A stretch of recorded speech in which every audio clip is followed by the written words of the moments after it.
World Financial Group offers entrepreneurs from all backgrounds the opportunity to start their own business on a level playing field.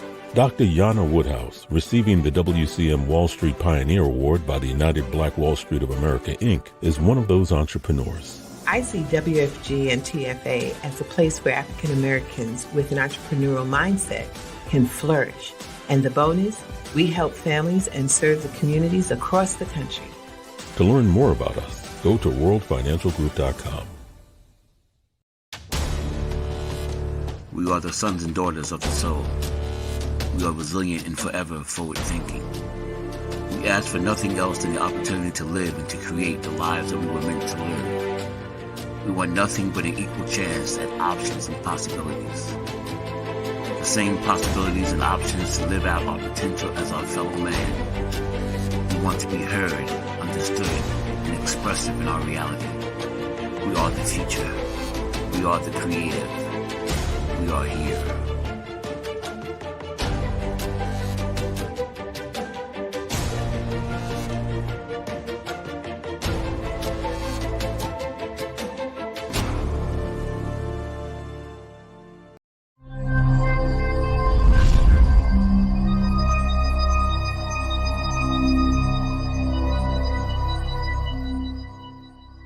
This is Kia Rogers, and you're listening to Urbanology with my dad, Tony Rogers, on WHCR 90.3 FM New York.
Good afternoon. This is Tony Rogers, your host for Urbanology, the art of. Hope all is well. Hope everyone is enjoying the new, not new, but the fall weather that is out there. It was a little chilly, but again, this is fall, and hopefully we'll be getting used to this. But then with global warming, I'm not sure, it was always confusing to me that in global warming, it can be either very cold or very hot. So I still haven't gotten that down to a science yet as far as what to expect. But I know that it's not necessarily the best thing for our planet Earth to have these different types of things going on in our air. But nevertheless, this is what it is, as they say. I have a very surprise guest who will be interviewed today on the show, a person that is always welcome here on the show, because it's one of those things that we don't always have a chance to talk to experts in finance, and Jana Woodhouse is one of the top in the country. She's the first Black woman on Wall Street, and has done so much to allow for people to understand certain types of things that they should. I have a benefit because my wife is in finances, so a lot of the things I know, but the average person does not. And that's one of the things that Jana has been very, very focused on. So please welcome Dr. Jana Woodhouse. Greetings. How are you doing? I'm Greetings doing well. I'm feeling good. tax season is closed. Yeah, I know. In my house, there's always a sigh of relief when this comes about too. But it is what it is. But you know, I saw a cartoon once where they had the IRS man with a mask like a stick-up person. That's it. That's how you feel sometimes, especially this tax season was quite challenging. I thought it was bad during the heavy COVID time, but this was outlandish. And again, a lot of it was because, clients usually get a chance to talk to you and see you. Mm-hmm. That wasn't happening. And it was virtual. And then our dear president, Mr. Biden, decided to make some tax changes in the middle of the season. I've never had that happen. But he did give a break. It was $10,200 off of the unemployment. And so that helped folks a little bit. Didn't help them, though, here in New York, because unfortunately, the administration here decided that they weren't going to acknowledge it. So so you have to explain these things to folks. It's, Now, was this the Cuomo administration or the new? Mm-hmm. Yeah, it was Cuomo who decided to make that decision to not acknowledge, because that $10,200 write-off was awesome for people. Some people only got $10,000, so they didn't have to pay taxes. Well, what do you think the rationale was for them to turn something like that down, even though he's not there now? So, Yeah, we can really talk about him now. The reason, I think, in my opinion, of course, is the fact that this would bring more revenue if you got people paying taxes, more tax. It brings more revenue to the state and the city. So even during this crucial time. Yeah, it's like, my opinion again is that there are people, which is a valuable opinion. Yeah, the haves and the have-nots. Mm-hmm. And then anything that drops in between is a mistake. But there's the haves and the have-nots. And when you look and see, and I've had this happen with many of my clients. I remember when I first started in the industry as an accountant, the capital gains tax, I was like, oh my God, these people are paying so much in capital gains. Now I sit back and say, oh my goodness, they don't pay anything. You can, what was it? It was Warren Buffett who said it. He said he pays the same tax rate as his secretary. So if you can get a world of where you have passive income and that you have only capital gains, of which basically the first $40,000 doesn't even get counted. Hey, I'm not trying to hate, I'm trying to join. Well, I know that some of the things that you have been doing, especially the wonderful book that you are in, that you're promoting across the country, and I guess internationally too, because sometimes people need to know this all over the world, will help other people who might want to join too, at least the basics, because most people just don't know. No, and that's why the book, and lose a lot of money and definitely. And I remember we had a conversation actually on your radio show WHCR, and I never forget that, about and I learned that if you have credit card debt, if you pay it all off, it's not as good as if you leave a certain amount in there. A lot of people still don't know that. That I think it was about like $1,500, something like that. It was a certain amount. Well, if you keep 23% of your tax, 23% of your available credit. Right. So if you have credit line that is $10,000, right, don't go beyond $2,300. If you create a credit line and use that beyond $2,300, it's going to deplete your credit score. So you want to keep it at like 23% or lower And then all of a sudden you'll notice that the credit card companies will start to give you more credit. Yeah, that happened. That I was wondering, why are they giving me more credit now? All of a sudden they said, "Oh, guess what? You've been such a good customer. Yes, we want to give you some We more want to give credit. you some more money."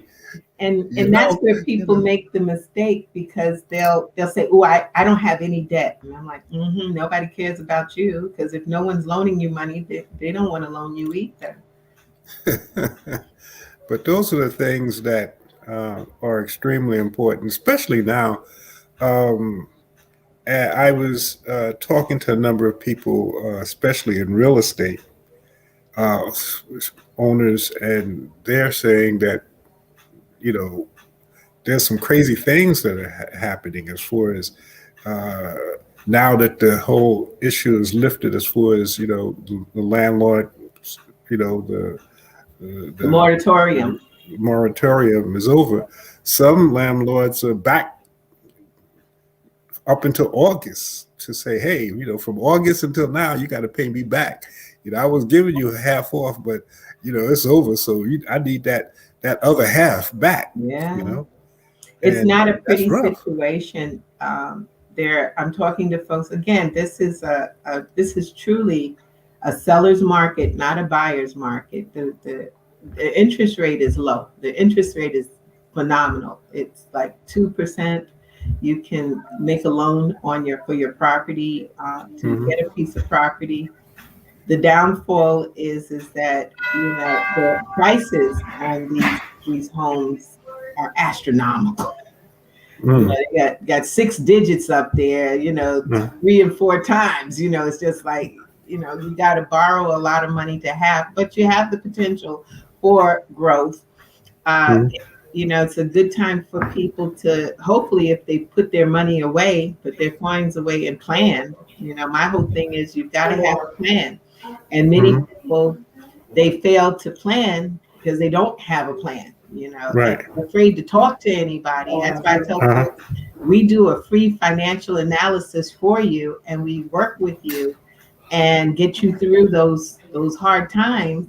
But you got to come, you got to come and talk to us. You have to do that, right? Yeah, and I'm out here, I'm training folks. As a matter of fact, I'm going to be giving a campaign to try to get young people, especially young people of color, to look into the financial service industry, because right now, African American especially, but there's also brown people, also the brown generation out there. We represent about 3% of the entire financial service industry. Wow. Nothing. Wow. So who's going to talk to us? We know that the old fallacies that you got to get a Jewish attorney and an Asian accountant, and who's going to talk to us? And that's what I'm looking for, to really engage and train some young people, because God has been good to me. I'm living long so far. I didn't get to my what did they say, 70? You got to get to 70, or is it 70? And that's when you know you're a righteous person. So I didn't get there yet, but I'm working on it. But I'm there. I don't know about righteous, but I definitely that's got a righteous man in the Bible. They told us that. But my thing is that I want to be able to pass it on to more folks and to young folks, because in the schools, of course, they don't teach how They don't much teach work. that, right? Not at all. And they don't even promote, what they'll tell you is you can be a basketball player, a football player, a video vixen, you can be a rapper. How about talking about being a financial advisor, or better, because the industry is changing, how about being a financial educator? Educate people. It's a lot of people are just not focused on the thing that they focus on the most. Everybody wants money, but no one wants to understand how it works, which is they an don't. oxymoron. Yeah, that's it. They don't. It's like, and what they say. Everybody wants to get to heaven, but nobody wants to die to get there. No one wants to even pray, not even die. So the thing is that when And that's one of my biggest challenges, is to find out how to get my people to understand how money works and want to hear it. The sad part about it is, yes, the schools don't teach financial literacy. And even when they do, there's only like 22 states in the United States that make it mandatory for financial literacy to be taught at the high school level.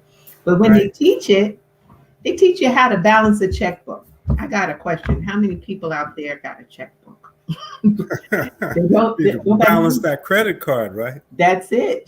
How do people don't understand what their interest rates mean. They just know they pay money out. They don't know savings accounts. One of the biggest things I think people need to know is the rule of 72. Everybody talks about, why my money's not growing. And I said, well, if you check that rule of 72, it'll tell you why. Because if you take the number 72, and I know how much we love math, we don't. So if you take the number 72 and divide it by your interest rate that you get in the bank, it'll tell you how frequently your money's going to double. It's that simple. So if you got a 1% on your bank account, which if you got it, you got to share it, because I don't know where that's at. But if you get 1%, it takes 72 years for it to double. So if you put $1 in today at 1%, 72 years from now to be $2. So I'm 74, so that means maybe my great grandchildren might get a $2. They might like what you did. Yep, that's what And in today's world, because interest rates, and this is where I have my problems with the banks, and probably that will go down in history for me, is that I don't like banks, but we use them. And if you go to the bank today, they'll tell you can get something like 0.09%. That's fantastic, isn't it? No, because it's going to take you 800 years for your money to double. We got a problem. But some people think, well, so what do you do? What for those who are saying, okay, but if you don't like banks and I have, a couple of dollars, well, what do I do? Well, you diversify it, number one, and you do your short term, your intermediate term, and your long term. So what's your short term? That's the things I need yesterday. I'm going to use a checking account. I'm going to not look for the interest on it because it's not staying there long enough. Then your intermediate is your 3 to 5 year period. That you can utilize all different types of investments are out there that are generating higher interest, definitely higher than 0.09. And there are things that are out there and I'm not promoting anybody to go out and buy these things or do invest in it, but there's like ETFs, exchange traded funds, mutual funds. There's so many things they could do. These are just products that can help your money to grow. And what's the minimum? What's the minimum amount? Because a lot of people will say, I hear this a lot. Well, I don't have any money to invest. I mean, how much does it? You got $10? Yeah. Okay. So many of these, you can go as low as $10 in many cases. Of course, you need to keep going with it. It depends like once a month. Right. It's once a month or, as much as you can. The key is to have a plan. And the plan is that you put things together such as you can, the short term. Well, I put my budget together. First thing in the book, How Money Works, Stop Being a Sucker. That's written by some of my colleagues and I promote. Because you get a lollipop when you go to the bank, right? That's it. It's the sucker part. It's amazing that when you go to the bank, and now you can go in the bank again, but when you go in the bank and you look to your left and you look to the right where the tellers are, and you see what's in there. There's lollipops. And what kind of lollipops are they? Dum-dums. Well, did they just tell you something? Because the same company that makes the Dum-Dums makes a lollipop that's called Smartie. But that's not what the banks pick for you. They tell you what they think about you.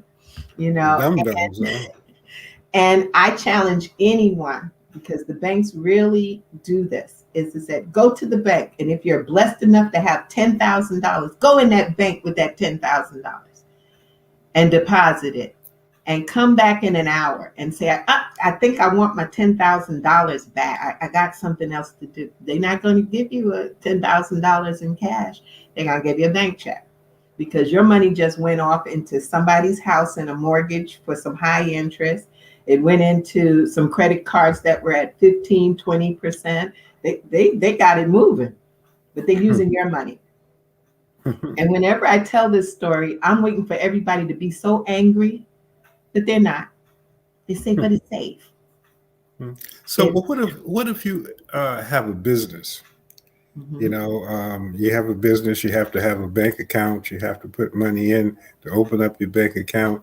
And as your business starts to grow a little bit, you have to put money in order to it come out. And sometimes it comes out more than it comes in, especially now these days. Yes. So how do you deal with that? With the cash flow? Yeah. Cash flow. Well, first of all, you have to examine your business because, and you should have a financial advisor helping you along the way. That was the point. But anyway, go ahead. Plug, but you need to have someone to sit with you because if it's the case that your cash flow is kind of like stuck, you've got to re-examine what you're doing. You know, when people go into business, and especially in our community, we need businesses because I believe in buying black. So we need the businesses that are out there that with people run by people and owned by people that look like us because we keep the money in the community. But that being said is that you have to really be in business. So you have to put together the budget of the business. You need to know what your product is worth and then how much you can really charge someone for. I have folks and clients that I sort of drive them crazy because I'm like, okay, you selling shea butter. I'm going to use that because Lord knows if I see everybody sells shea butter. So the shea butter, you got the shea butter cup. So how much is that shea butter worth? How much did it cost to produce? You don't get an answer. But I charge $5. $5 for what? And what's your profit level? These are things that you got to know. You just can't be in business like people say to me, I got an LLC. And I'm like, that's really great. That's a limited liability company. Mm-hmm. How's it being taxed? Is it a partnership? Is it one member? Is it a sole proprietorship? What we got going on here? They don't know, but they got an LLC. See, that's not being in business. That's doing something and trying to figure out how I'm going to make some profit some way. That's haphazard. As one of my dear friends says, that's a wandering generality. You're not really creating anything. So you have to have the plan. So these businesses that are circulating and they're not making a profit, well, after the first 2 to 3 years, and you're not generating a profit for yourself, where you coming to me and saying, I got to find a way to put some money away, or I need to create my retirement plan, I got to do something. No, you going into the abyss, then you need to reassess your business. What are you charging? How much is it costing? Can you do a discount? You should know when you're offering someone a product that the product really cost me $2 to produce.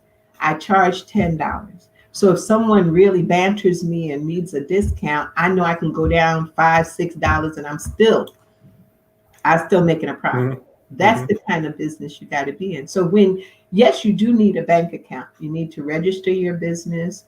You need to make your business work. But we don't, for some reason in our community, we get into business because someone told us, if we get in business, we get these write-offs and then I'll pay less in taxes while I'm working for somebody else.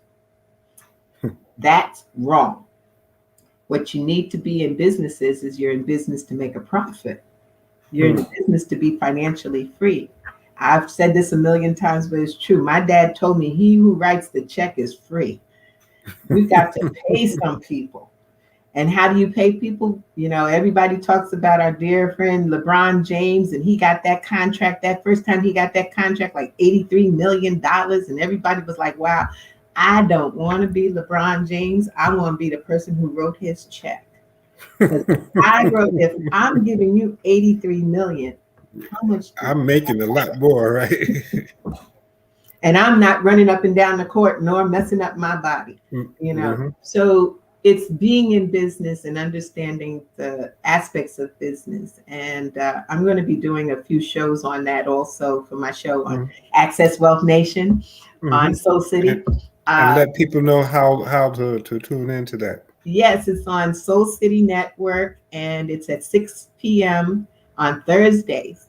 And I'm not going to be on this week. We're going to start again. I think it's the next week we're going to bring back my shows because I was away on tax hell. So I'm back. I've been free. But yeah, I'm going to talk about businesses because we do need to be in business. We want more businesses, but we have to be ready to jump into the pool and make sure that we have ourselves properly capitalized. That means that you have enough money that you can continue the business, even if things fall down. I was watching a documentary with Barry Gordy and how he started the business with $800 Motown. And I was like, I wish he would really talk about what he had to do to keep that business alive. And the beauty in it is when he told the story that I didn't know was that his family put together their money and then would make you stand in front and tell why they should loan you this money. And I said, see, that's what we should be doing. Taking our money and helping to build more businesses and have the trust. But you don't only have to have the trust, you write a contract that the person will work with you, and at a certain point they'll be able to give you money back and hopefully give you a profit. That's what we need to be doing, and not keep giving our money and let it sit in at 0.05% or 0.09%. We need to take our money and build businesses with it, trust each other, and it will work. It's not going to work all the time. Someone has an idea, it's a nice thing, but it didn't work. But there'll be plenty of ideas that are out there that can work if we pool ourselves together. And startup businesses don't always make profits because they have to, put more out than comes in. And what would you say would be the time when you should start looking seriously if you're not coming out on top or making some sort of a profit based on what you put in? Well, you have about 3 to 5 years that IRS will allow you to show a loss. 3 to 5. After that, they're going to consider it a hobby. And hobbies, they don't have a problem telling you the income that you make on that hobby is taxable. Deductions that you spent to make that profit is not deductible because it's a hobby. So 3 to 5 years. And I say within that second year, you need to do an analysis of your business to see where's it going. Am I pricing right? Do I price correct? In some cases, am I in business and do people know I'm in business, or am I a secret agent? Because there's some places, like I The said, tree that falls in the forest. that's it. It's like I have a fish place that's around in my neighborhood in the Bronx, and I will give y'all $1 million if you could tell me when that place is open and when it closes. That's not being in business. As a matter of fact, I spoke to the owner of the business, and he said, I get the fish, I clean the fish, I cook the fish, I price out, I take care of the customers. And I said, see, that's where you got a problem. You're going to have to diversify a little bit. You can't do everything. Right. And that's why, if it's a Tuesday and he hasn't gotten the fish for Monday, he got to go out and get it. No, have somebody do that. We got $15 an hour. And if the person is out there 4 hours going to buy you, that's what you pay them for.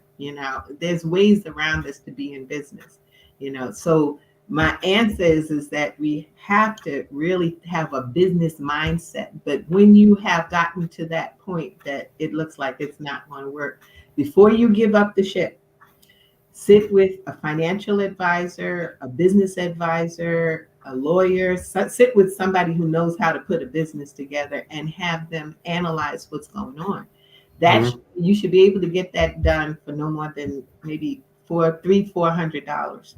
That they Mhm. will sit and analyze what you've done, and even when you get ready to set up your business, people just say, "Oh, I'm in business." No, what you got to do is have your team. You need your lawyer, even if you only pay them for the hourly rate that you can afford. Like that. I'm going to get you sucker. To Chris Rock said. So how much is one rib? So how much would be 1 hour to sit with you? How much can I get for a lawyer or an accountant to sit with you? How much? That's that 1 hour you sit there and you got your questions and it's boom, boom, boom, boom, boom, because you only got an hour. And most of the time, they will respect you enough to give you a little bit more time. The same Mhm. thing, you need your accountant, you need your Mhm. lawyer, your accountant, your financial advisor. And then sometimes you just, I hate to say it this way, but you need a therapist also, because those days come and you're like, what am I doing? Need somebody that you can talk to, minister, therapist, whatever. That's your team. Mhm. And you get that together before you step out and open up that brick and mortar or whatever. Mhm. You And want then so many businesses now are online that complicates things because you don't have the brick and mortar, but you don't always have. You have to do a lot more in marketing and things like that. That. truly, and that's where social media comes into play. Now Mhm. that's a new world, social media. And there are people who are doing business in the social media realm. I don't have, Especially based on COVID. that's right. Oh, for sure. I learned the word Zoom. I didn't know what that was. I was like, oh, I thought I it thought was, that was something that moved fast. that's what I thought. And then they said, you got to use Zoom. I was like, okay, I'll use Zoom. And then you get to see folks. And then I thought about the Jetsons back in the days when they had the cartoon the Jetsons. I said, now I need a mask to put up because sometimes I don't look like I need to be meeting people. But but that's the world of social media. I was talking to some young folks because I was asking what would intrigue them as far as coming into the financial service industry, and they were like, well, you should think about being on Instagram and TikTok. Mhm. And I'm like, oh man, but then you can pay somebody to do that Mhm. and they make real good money, Yeah. up to like $8,000-9,000 per client Mhm. playing on the internet. There are things you can do. Every realm of need get to be exposed in this world today, especially with COVID. So you have folks who are creating new businesses through it and less overhead. That's why they Mhm. need to learn how to pay their taxes so they don't get closed. So yeah, that 3 years, and then making a hobby. What about There's been a lot of conversation about what would happen if the country goes bankrupt if they're not able to raise the level of debt. If for some strange reason that happened, and I agree with you, I don't think it would. But if for some reason it did happen, what would that mean? Well, we had a situation long time ago where that sort of happened. Hmm. And there was a run on the banking system.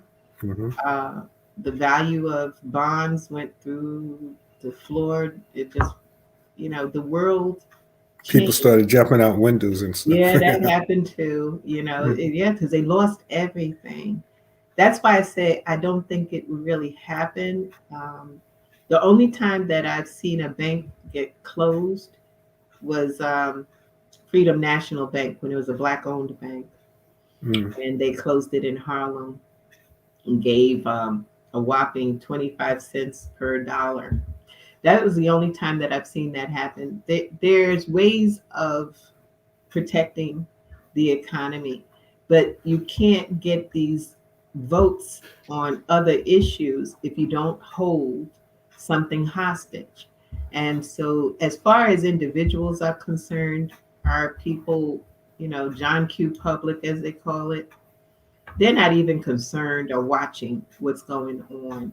And especially dealing with the budget, to have a budget and then get an extended budget. What the world that mean? You're going to extend my budget, But they do it because this allows them to put other bills out there and to create them into law and then put them in a position of where things get passed for other folks, not the regular human being out here, the middle income. So what would it look like? It would look, if it really happened, first of all, you probably have to get me off the floor because I wouldn't believe that it happened.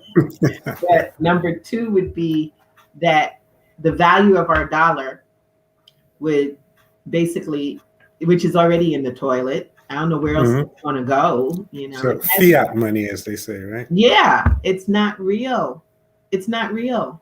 It's only, when you look at a dollar bill, it has no protection behind it. That's one of the things that was up for it within the bill and legislation, was to start to put the gold and the silver back behind our currency. But I don't know where that is because it's probably buried in one of those bills that they've got. But it just seems like that would be, well, my mom's and my grandmother both said that common sense is not that common, but it just seems like that would be a wise thing to do. Matter of fact, and I'm not sure how true it is. It sounds like it would be, but there was a lot of conversation that one of the reasons why Gaddafi was killed was because he was looking to use the natural resources of the gold and the diamonds and the oil of Africa to back a note. And if that happened, he would almost put many of the European countries who work on what they call fiat money out of business. And that couldn't happen. That's not, no, that they weren't. And I've heard that before, and I've heard that in conversations with colleagues. And do I believe it? Yeah, I do. I think that they want the control of the individuals, and having money or currency that's not backed by anything, it's fake. It's what you believe. If I give you a piece of paper right now and say, Tony, this is worth $20 million, I got to get you to believe that. But it is done because it's on a check. And I give you a check, you believe that $20 million is going to be there. But H. Rap Brown once said, if the government said that from now on rocks was going to be of value and you could turn in all your money and just collect the rocks, you would be a millionaire. And people would turn in their money, and the next day they would say, oh. They would do it. It's one of those things that, again, because most of us, and I'm very thankful to Soul City for being in existence for us to be able to tell our story. That makes both of us. Yes. But the thing is that when you own the media on all levels, I can tell you that the sky is purple and it's raining gold, and everybody would run outside and be looking for that gold. The thing is that there's a thing called, like you said, that common sense that's not always common. So realistically, yes, this has been a system that has been holding us back. We've been buying into the stories. And something as simple, I don't know if anybody out there remembers, but there was a time we used to have gold parties and silver parties. And everybody's trying to figure out, they're giving up the earrings, the one earrings and all that, and giving up the gold. So what would happen if they did start to back the money with gold, silver? What would happen? We don't own any because we done gave it up in the party. Just a thought. So now comes the idea of how do we bring value? That's why I'm so keen on businesses in our community, just like the Black Wall Street started, where we trade together, where we trust each other, and then where we might have to barter. And that's something else that this government put a hold on also, was bartering. Many people don't know, but there's a tax law that was back in 1987 that came up that you have to tax your bartering.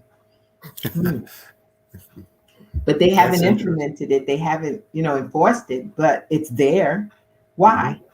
Now, what happens if they implement that? Now, you got our gold, you got our silver, you got our businesses, and then on top of it, I can't even get a soda from you, and you get some bread from me, because that's bartering, and I got to pay taxes on it. Tell you, they're setting us up real well. This is a good okie doke. So Well, we've got to speak. I was actually had a meeting, as you know. The Harlem Tourism Board is planning a trip to Senegal, so I was able to have a meeting with the U.S. Ambassador General Counsel for New York. And one of the things that he was saying is that Senegal now, is starting to get big in oil and some other things, but the communication about that seems to only be a European thing. There are people going into Senegal and investing. And he was saying, "But what about the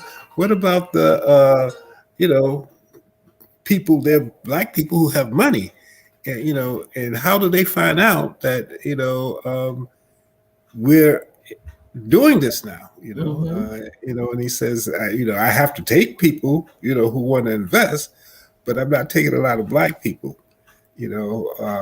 Which is one of the things that, actually with Soul City, hopefully we'll be able to get him on to talk about some of that stuff. But Senegal is, especially in oil and some other, natural resources, are beginning to become very, popular, in the investment area. Yeah. But the idea is, we don't hear about that. No, or we think that it's too far off our radar. Right. And if we do hear it, but we got to talk to each other. I get very disappointed when I hear people, African Americans, talk about they can't talk to their brothers and sisters in Africa. Or know anything about it.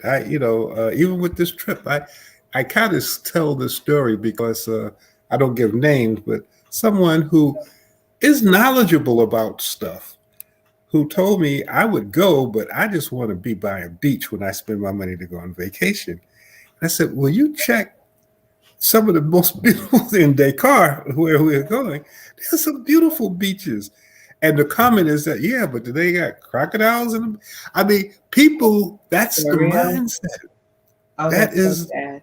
And as I said, this is not, a hood booger, who's out in the street. This is an educated person, But you see, the fact that our country here spends so much time and money making a negative image of Africa. Because of the gold, diamonds, and all of the other. Look, I would want to keep you away from my stuff too. I mean, it's business, but it's not right. And the thing is that even all the way from what was his name, Ron Brown, all the way through is that it's been a necessity for everyone's trying to get us to talk to our brothers and sisters. And what happened to Ron Brown? Yeah, no. Not the most amazing things when you can have a bullet in your head from a plane crash. Amazing.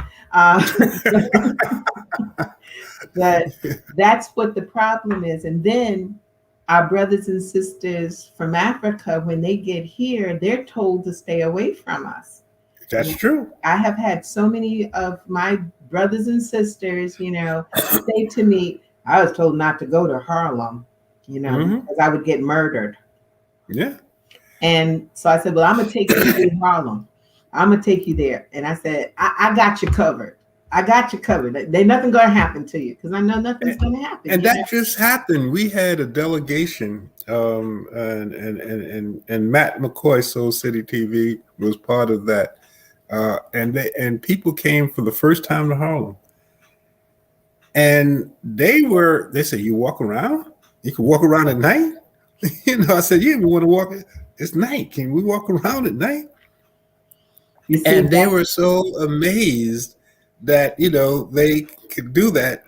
And I said, you could be on 42nd Street, or you could be on 56th Street, and may have some gunfire any place. However, it's probably safer up here. You're going to be respected here. It's just like when I have been told, because I've traveled through Africa, and I've been told, you go to Africa, they don't want us there. And I was like, who told you that? And so they're like, well, they don't appreciate us. And so I remember, and again, someone. And it's just the opposite. It's just the opposite. And I had an intelligent individual, a wonderful doctor, but I had to school him. He was from Nigeria. And today we both laugh at the thing, but I was wearing mudcloth in my office.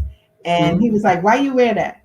And I said, what do you mean? He says, that mudcloth. Do you know anything about mudcloth? And so I said, not only do I know it, I'm wearing it. Where's yours? And so he says, well, that's for Africans. And I said, okay, that's good. He said, but you're not African. And I was like, holy cow, when did that happen? I was like, I'm not. And so he says, no, you're born here in America. I said, okay, let me ask you this question. If you got nieces? He said, yes. I said, they come to America? He said, of course. I said, so they're no longer African? And he said, of course they're African. They're Nigerian, And I was like, well, hi, cousin. I haven't gone anywhere. I just came across the water. And while in Ghana, I was in Ghana, and I was in the marketplace, and they give you prices. They give the prices for the folks traveling. Mm-hmm. And I said, I don't want that price. I want family price. I want my price. I don't want that price that you give to all the, there's a brony and a bibini. A bibinis are black people, a bronies are white. I said, I don't want a brony white price. I want the bibini price. And they look, and I said, I'm come home. Don't be cheating me, And that's just, I say to folks when they go to Africa, treat it like you coming home, and let them know that you're home. And I don't know which part I go to, what happens. I belong to all of it, and I'm claiming it. And that's one of the, I guess, there's a yin and yang in everything. Even though with Ancestry.com and all of that, you can kind of find out where you are from. But I had a profound conversation last time I went to Senegal with a brother who really opened my eyes, and I never forgot that conversation. He said, the American blacks are the best that we could have ever sent, because by the time this was in Goree Island, he said, by the time you left here and go to the Americas, there were so many of you jumping off the boats or dying or couldn't put up with all of the cruelty that took place in those ships, and then land. The best of the best were the survivors. The best of the genes, the strongest were the survivors. So the people who are African, who came to America, which is now African Americans, but they come from the best stock, because that was necessary in order to survive. Because if you look at the conditions of the ships, if you look at Goree Island, which is in Dakar, and you can see, and they would stay there. That was a whole, like how they have the chicken farms, where they have all of the chickens gathered together, which is all rough. In the coop. It's all on top in the coop. Everything, all the mess. Right. That's the way they were, because they would hold them in Goree Island, and then they would come and do, just like with the chickens. That's They would say, how many you want? They would bring out, you want female, male, young, old, and and they they would wash go you through off. right, wash all of the stuff off of you. And so when you think about it, the ones who survived We're the that strong. What comes through cha- our bones and the our the bloodline is right the immense, the the, but we the, don't the even understand how great we are, and it's amazing, it changed the feeding pattern of the shark. So many people jumped over, yeah, because and, you're just like, I'm not staying on this. But that brings to mind is the power of, because there's a Wall Street because of us. yeah, yeah, This because is they didn't where the want people to trading was. see. Right. They didn't want, their wives and family to see the harshness of the trading, Yeah. you know. And that's the thing that this country has to really understand and They're trying to respect. erase it. That is not going, all they need to do is talk to Queen Mother Blakely and tell them, cut the check. Start with the $3 trillion and then we'll talk. Cut the check. Because all that trading that was done, all the money made, they had, I think recently in New York, it's an issue about Jefferson his statue being in the city council. And I Mhm. said, yeah, he had a whole group of slaves. And not Yeah. only that, but he created a whole bunch of children and a lot of mulatto children because so, but he made money. He Right. made money. And we're not making money. We need to make money now. We need to get our land back. We need to be able to, and that's the other sad part because most of us don't even know how to farm. If we got the land, uh, but we need to learn and to build wealth and then create generational wealth because we got to stop with I'm taking care of me and my kids going to have to do whatever they That's Willie Lynch. I mean, Willie Lynch, even though, we still suffer, was a brilliant man. He put together a formula that to this day is still happening. yes. And his whole thing is that if you do what I say, you don't need to worry about the fact that you are a minority and they have all of the people. They will self check themselves. And that's You know, what's happening now. That's why no trust. and we need to check ourselves, but on another level. And I know I'm probably going to get in trouble for this one too, but the Kanyes, the Drakes, all of that. Look, we need to put ourselves in check. Just because one gets up, I'm not trying to pull you back, but how many cars you need? How many houses do you need? How many? Can you Why? drive? Yes, why not build economic independence? And then when you look back, some of them do have people of color managing, but for the most part, they don't. And And the part of that, though, is that if they did, they wouldn't be there. Somebody that's else. true. That's You true. have to do certain things in order to uh, become that star. I mean, I've heard all kinds of things that you have to do in order to. I have had What's so many clients of mine and I love them and I still respect them, no doubts. But as soon as they start to rise, here comes the manager that doesn't look like them. Here comes the accountant that doesn't look like them. Here comes the lawyer that doesn't look like them. And then usually they have to leave me. Now, that doesn't mean they don't come back, but they do have to time and time leave me so they can get the contract. And then once they go back down and they're not doing as well, here they Here can they come back, come again, huh? you know. But I don't discern them because I know what's going on. That's the game, you know. Let a few get through. But the key is that's why I admire people like LeBron also that takes care of his own money. You write your own check and then also employ the people that look like you, and we're good. We're not only good, the accountants out here, the financial advisors, the lawyers, we're not just good. People of color, we're great at what we do. Why? Because we have to. We have to be better than the average person out there. I didn't just have to be a stockbroker. I had to be the best that I could ever perceive being and give the best that I can.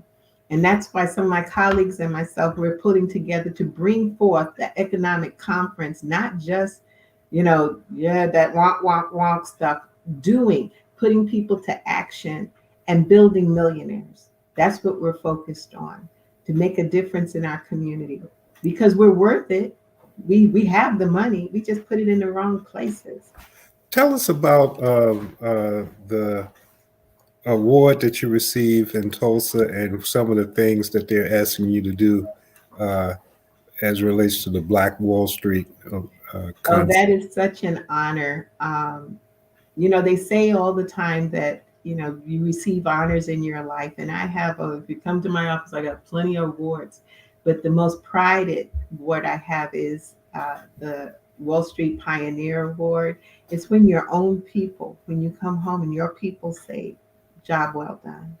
And so that's what I received, the Wall Street Pioneer Award. But next year, we're going to really build this out and lot to Matt McCoy in Slow City.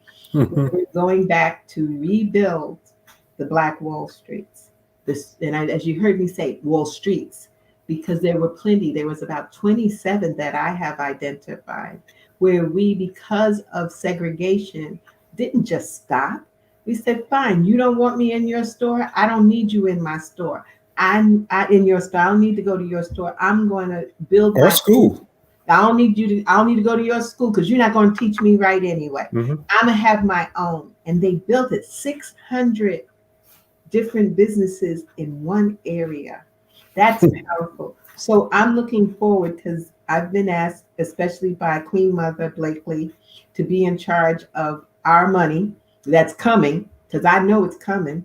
And we've got to also help her as a note because they came for her and now they're trying to take her home. And so I'm going to reach out to her because I just saw this on the internet that they're somebody has fraudulently signed documents and stuff, and they're trying to take her home in Harlem. We got to band together. They Mm-hmm. will, it's one thing when you've got these, right? But look how powerful this is, Mm-hmm. and we need to learn to use this and our dollars. Mm-hmm. So, just as a plug, but yes, I've been asked to forge our black bank that we will have assets to. And I'm just looking forward to all of this building because I know it's coming to fruition. I have no doubts, and again, to all those powers out there, especially those folks who orchestrated the demise of Black Wall Street, cut the check. Well, again, we could, I was just looking, time flies. So half of the things that I wanted to talk to you about, I didn't. So at some point, I'm going to have to, ask you to come back on because there are a number of things that I just didn't get to because, there's just so much that, but please let people know, first of all, how they can reach you Yes. and the Okay, go book. ahead. If they want the book, all they have to do is send me an email at Anaj Enterprises Inc. at Gmail. I think they can put that up for me. And if you want a free financial analysis, or if you just want to talk to me and have an opportunity to see, even if you want to come into the financial service industry, or if you want an analysis, or you just need some short advice, 646-375-2121. You can give me a call and I will respond. I was a little slow during tax season, but now I got a team. That's why I said you got to pull your team together. But definitely reach out to me. I have my websites on How Money Works. Just reach out, call, send an email. I'm here. And of course, you can watch me on Access Wealth Nation every Thursday. It's on Facebook and YouTube at 6 p.m. Mm-hmm. I Well, read well.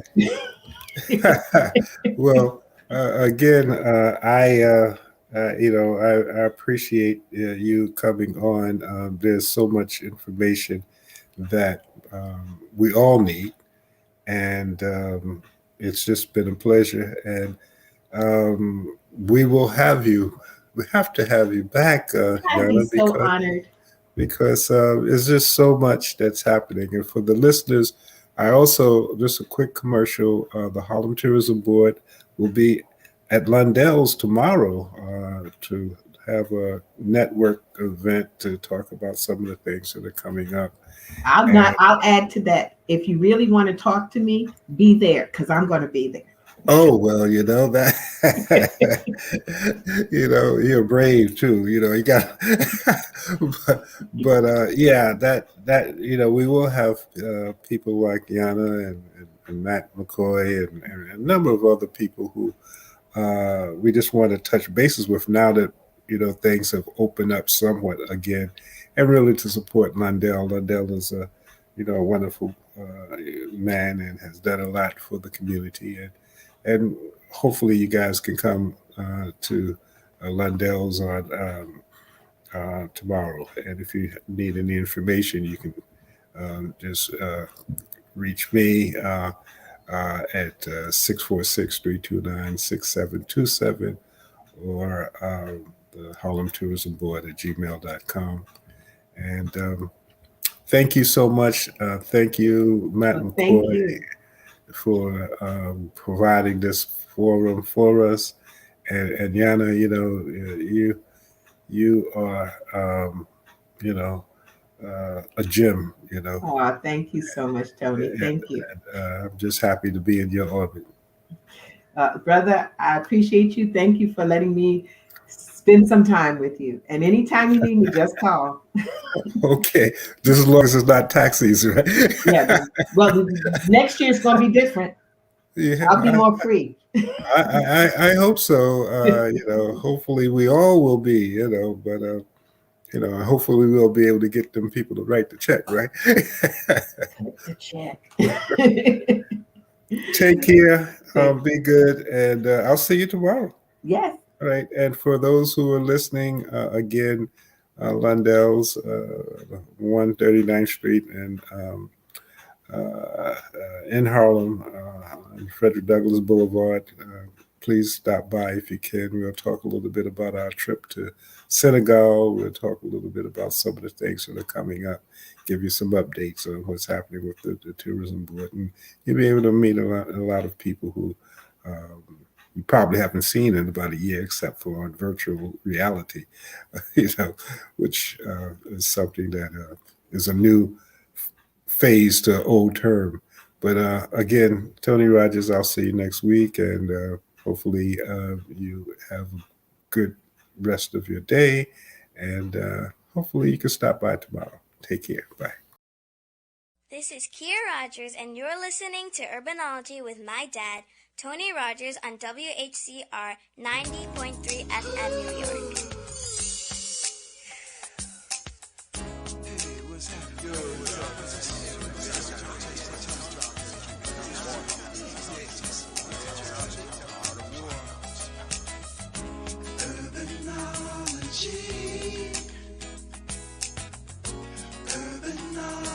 Urbanology.